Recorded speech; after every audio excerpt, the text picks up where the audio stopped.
Assalamualaikum warahmatullahi wabarakatuh. Sebelum memulai materi, perkenankan kami untuk mengenalkan kampus tercinta kami, Institut Teknologi Sumatera, atau biasa disebut ITERA. ITERA sendiri terletak di Jalan Trusan Raya Cudu, Waihui, Lampung Selatan.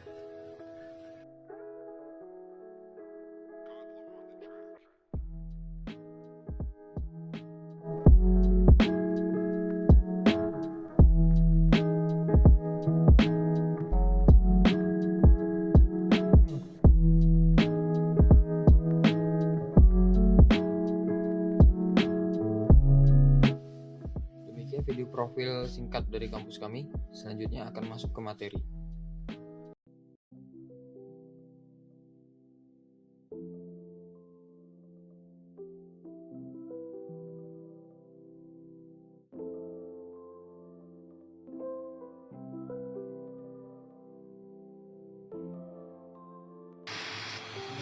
Ekologi.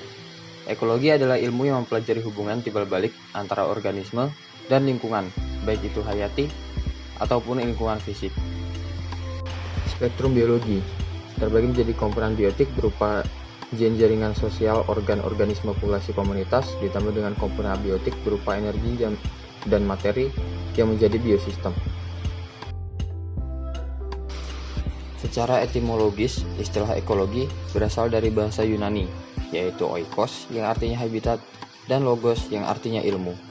Sehingga secara bahasa, definisi ekologi adalah ilmu yang mempelajari tentang hubungan antara sesama organisme dan juga antara organisme dengan lingkungannya. Ruang lingkup ekologi.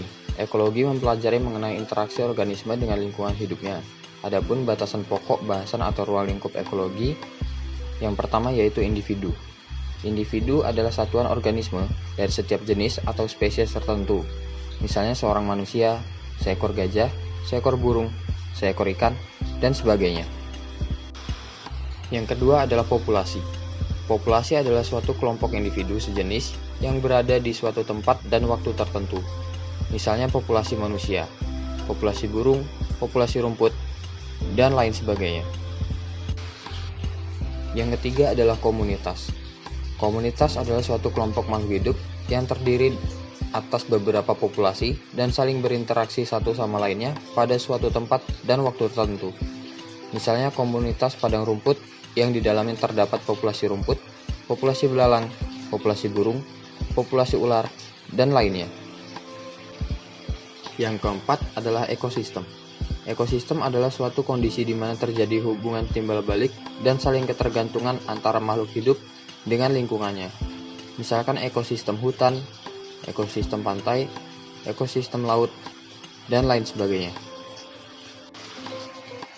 Dan yang terakhir adalah biosfer. Biosfer adalah tingkatan organisasi biologi yang paling besar, di mana di dalamnya terdapat semua kehidupan yang ada di bumi dan terdapat interaksi antara lingkungan fisik secara keseluruhan. Terdapat beberapa aspek utama dalam mempelajari ilmu ekologi, yang diantaranya adalah studi mengenai interaksi organisme atau kelompok organisme dengan lingkungannya, dan studi mengenai struktur dan fungsi alam.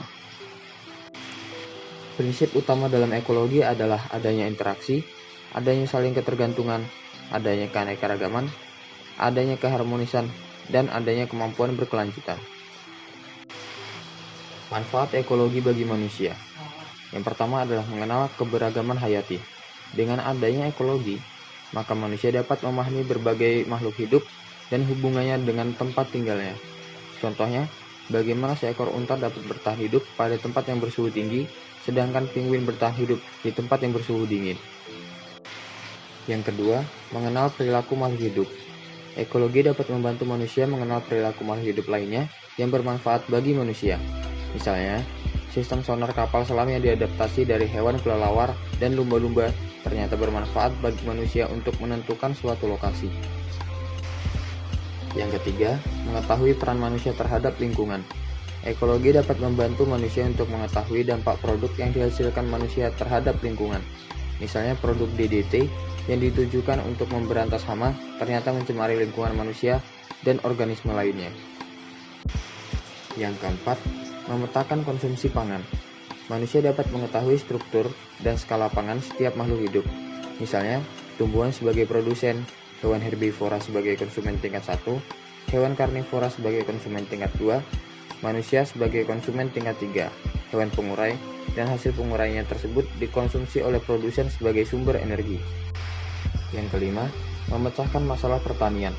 Ekologi juga dapat membantu manusia dalam memecahkan masalah pertanian yang dihadapi oleh manusia. Misalnya, untuk menjaga kesuburan tanah dibutuhkan beberapa mikroba yang dapat menghasilkan nitrat dan amonium.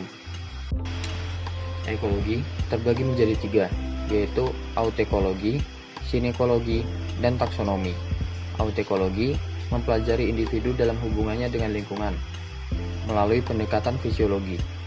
Sinekologi mempelajari kelompok individu sebagai suatu komunitas, pengaruh lingkungan terhadap komposisi dan struktur vegetasi. Taksonomi mempelajari manusia, hewan, tumbuhan, dan jasad terenis. Pembagian ekologi menurut habitat terdapat ekologi kelautan, ekologi perairan air tawar, ekologi terestrial atau darat, ekologi estuaria atau dari muara sungai ke laut, dan ekologi padang rumput.